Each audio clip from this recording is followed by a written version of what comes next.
ओम शांति। आज के अव्यक्त मूल्य का सार है याद की यात्रा की संपूर्ण स्टेज।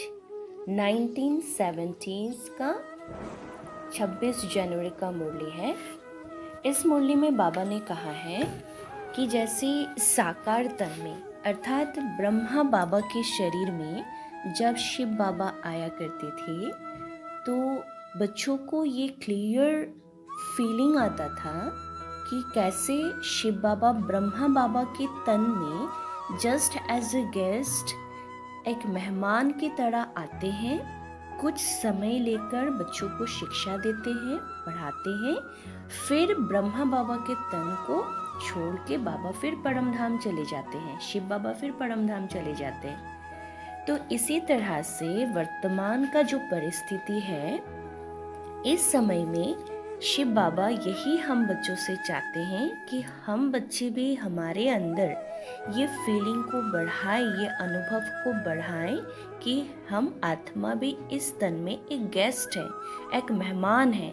एक मेहमान की तरह हम भी इस शरीर को कर्म करते समय यूज करें और कर्म समाप्त हो जाने के बाद हम आत्मा भी इस देह से डिटैच होके, न्यारा होके परम धाम में बाबा को याद करें। बाबा यही चाहते हैं। फिर बाबा ने कहा कि जब हम लोग अपने आप को हमारे इस शरीर में मेहमान समझकर हर कर्म करेंगे तो ही एक न्यारी अवस्था तैयार होगा, और उस न्यारी अवस्था को बाबा उपराम स्थिति कहा है। उपराम स्थिति का अर्थ बाबा ने इस मुरली में बताया कि उपराम स्थिति अर्थात देह और आत्मा एकदम अलग अलग, ये क्लियरली फील होना, अनुभव करना। अर्थात मैं आत्मा इस देह से एकदम अलग हूँ और मैं आत्मा इस कर्म इंद्रिय से कर्म कराने वाली हूँ और ये देह के द्वारा मैं हर कर्म करती हूँ। तो इसी तरह से मैं आत्मा और ये देह अलग अलग है, ये क्लियरली अनुभव होना, इस स्थिति को ही बाबा ने कहा उपराम स्थिति। और ये देह और देही का अलग अनुभव प्राप्त करना, अर्थात देह और आत्मा अलग अलग है, देह में रहते हुए भी फील कर पाना, ऐसे अनुभव को प्राप्त करना, इसी को ही बाबा ने कहा योग की यात्रा की संपूर्ण स्टेज। फिर बाबा कहते हैं कर्मातीत अवस्था क्या है। कर्मातीत अवस्था को बाबा ने कहा देह के हर बंधन से मुक्त अवस्था। अर्थात कर्म हम लोग करेंगे, लेकिन क्योंकि हम लोग इस देह से न्यारा होकर कर्म करेंगे, इस बॉडी से अपने आप को अलग समझकर, आत्मा समझकर हर कर्म करते रहेंगे, कर रहे होंगे, तो इसीलिए कर्म करते हुए भी कर्म का कोई भी खाता नहीं बनेगा, ये बाबा ने कहा है। फिर बाबा ने कहा कि मैं आत्मा इस शरीर के द्वारा कर्म करा रही हूँ और ये कर्म इंद्रियां मेरे प्रजा है, ये मेरे ऑर्डर पे कर्म करता है। ये अनुभव दिन ब दिन हम बच्चों में बढ़ता जाए, ऐसे अभ्यास अभी करते जाना है। फिर ये बाबा ने कहा। फिर बाबा कहते हैं कि अगर ऐसे अवस्था प्राप्त किया किसी ने, अगर कोई बाबा के बच्चे ऐसे अवस्था को प्राप्त कर लेते हैं, अर्थात कर्मातीत अवस्था को प्राप्त कर लेते, या उपराम स्थिति जो कि योग की यात्रा की संपूर्ण स्टेज है, तो उसको ज़्यादा अपनी बुद्धि चलाने की ज़रूरत भी नहीं पड़ेगा, बाबा ने कहा। क्योंकि अगर उपराम स्थिति प्राप्त कर लिया कोई, अर्थात अपने देह में रहते हुए भी अपने आप को आत्मा के रूप में अलग महसूस अगर कोई कर पाते हैं, तो उस स्टेज में आत्मा को अपने बुद्धि भी ज़्यादा चलाने की ज़रूरत नहीं होगा। बाबा कहते संकल्प उठा और वो सिद्ध हो गया। ऐसे मिरेकल्स तब जाके होगा, इस तरह से बाबा ने एक्सप्लेन किया। फिर बाबा ने कहा कि अभी हम सबका रिटर्न जर्नी है, हमें मूल वतन चलना है। लेकिन बाबा ने ये भी कहा कि मूल वतन हम लोग जाएंगे, लेकिन भाया सूक्ष्म वतन होकर जाएंगे।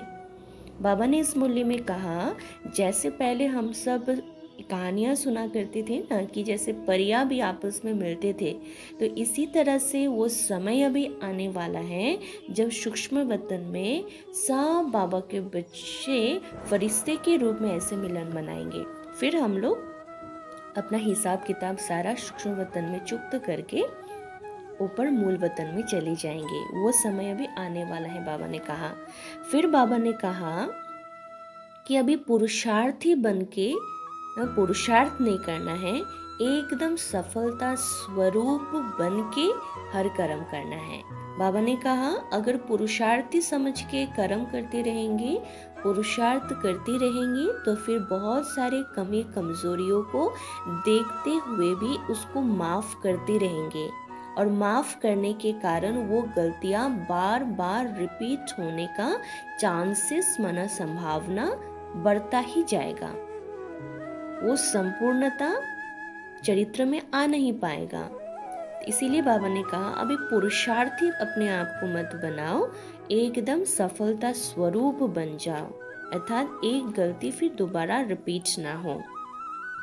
फिर बाबा ने कहा, संगम युग में ये पुरुषार्थ हम लोग कर रहे हैं, इसका फल क्या है? तो संगम युग में जो भी हम लोग पुरुषार्थ करते हैं, इसका फल ही है सफलता। और बाबा ने कहा कि सर्वशक्तिमान बाबा के हम सब बच्चे हैं, असफलता हमारे डिक्शनरी में है ही नहीं। असफलता हमें प्राप्त हो ही नहीं सकता। बाबा ने कहा, बाबा के ऊपर अगर हम बच्चों के 100% निश्चय है, तो फिर विजय 100% है ही है, सफलता हमारे ही है। फिर बाबा ने एक प्रसंग रखा इस मुरली में, एक मैटर क्लियर किया क्या कि कोई बच्ची अगर ज्ञान में नहीं चलना चाहते हैं, तो फिर उसका शादी तो करना ही पड़ेगा, क्योंकि बाबा ने कहा सबका ड्रामा में अलग अलग पार्ट है। बाकी हम बाबा के ज्ञान, बाबा का परिचय सभी आत्मा को देंगे, लेकिन परिचय मिलने के बावजूद भी अगर कोई ज्ञान में नहीं चलना चाहता तो उसका शादी कर देना पड़ेगा। लेकिन बाबा ने यहाँ पे कहा कि लगन से शादी नहीं कराना है, लेकिन एज अ ड्यूटी, एक कर्तव्य के रूप में, एक फर्ज अदाई के रूप में जस्ट उसका शादी अगर कराना पड़े तो कर देना है। और यहाँ पे बाबा ने क्लियर किया कि सभी आत्माओं का एक ही समय नहीं होगा बाबा से वर्षा प्राप्त करने का समय, अर्थात सबका बाबा से वरदान, बाबा से वर्षा प्राप्त करने का समय अलग अलग है।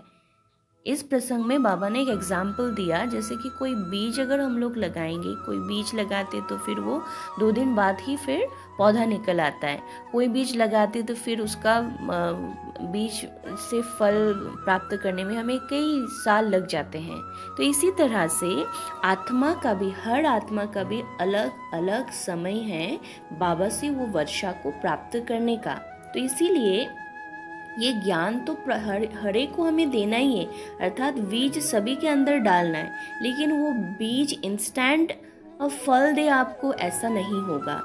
वो बीज रहा हुआ है तो वो अपने सही समय आने पर ज़रूर फलीभूत होगा, लेकिन किसी का आगे होता है, किसी का पीछे होता है। इसीलिए ड्रामा में हर एक का अलग अलग पार्ट है। तो इसलिए बाबा ने कहा, कोई ज्ञान मिलने के बावजूद भी शादी करना चाहते, ज्ञान में नहीं चलना चाहते, तो फिर उसको फर्ज अदाई के रूप में पेरेंट्स को उसकी शादी तो करनी ही पड़ेगी, कर देना ही पड़ेगा। इस प्रसंग में बाबा ने यही बोला इस मुरली में। फिर बाबा ने कहा कि हरि को आत्मिक स्नेह, परिवार में हरि को आत्मिक स्नेह देना है और माया के बंधन से ओवरकम करने के लिए उसको सहयोग देना है। बाबा ने कहा, स्नेह एक धागा है, इस स्नेह से अभी हमें संबंध को जोड़ना है। और इस संगम युग में हमें दूसरी आत्माओं से सभी संबंध को मन के द्वारा, फिजिकली नहीं, मन के द्वारा हमें सभी आत्माओं से तोड़ना है संबंध को, और सभी से बस एक फर्ज के लिए दिखावा मात्र सभी के साथ मिलजुल के रहना है, लेकिन मन का सभी संबंध जो है वो बाबा से जुड़ना है। अब इस संबंध के धागे से बाबा से अगर हर संबंध हम लोग जुड़ेंगे तब जाके जन्म जन्मांतर जुड़ा हुआ फैमिली मिलेगा। बाबा ने इस मुरली में साफ कहा है। स्नेह के धागे से इस संगम युग में एक बाबा से अगर हम लोग सर्व संबंध जुड़ेंगे तो हर जन्म में जुड़ा हुआ फैमिली मिलेगा।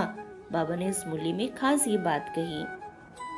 फिर बाबा ने कहा कि संबंध जोड़ने का समय और स्थान यही संगम युग है। इसी संगम युग में हमें सर्व के साथ समतोड़ निभाना है, मतलब मन से सारे संबंध जो तोड़ के अर्थात डिटैच होके सभी से एक बाबा से संबंध जोड़ना है। फिर बाबा ने कहा बच्चे अभी जोश में आओ, बार बार बेहोश मत हो जाओ। अभी जोश में आके अपनी चाल और चलन में अलौकिकता लेके आओ। बाबा ने कहा अलौकिकता से ही लौकिक परिवार को ज्ञान में लाया जा सकेगा। बाबा ने कहा लौकिक परिवार में किसी को बोल के या समझा के ज्ञान में लाना बहुत मुश्किल है। समझा के या बोल के ज्ञान में ला नहीं पाएंगे। बाबा ने कहा अगर हम लोग अपने व्यवहार में अपने चाल चलन में अलौकिकता लाते हैं तो वही अलौकिकता से उसको ज्ञान में आने की प्रेरणा मिलेगा और उसी प्रेरणा से वो अल्टीमेटली ज्ञान में आएगा और ज्ञान में चलेगा। फिर बाबा ने कहा अभी बहुत तेज रफ्तार से चलना है, खुद को बदल के एक एग्जाम्पल बनाना है और हर कदम में हमें पद्मों की कमाई जमा करनी है।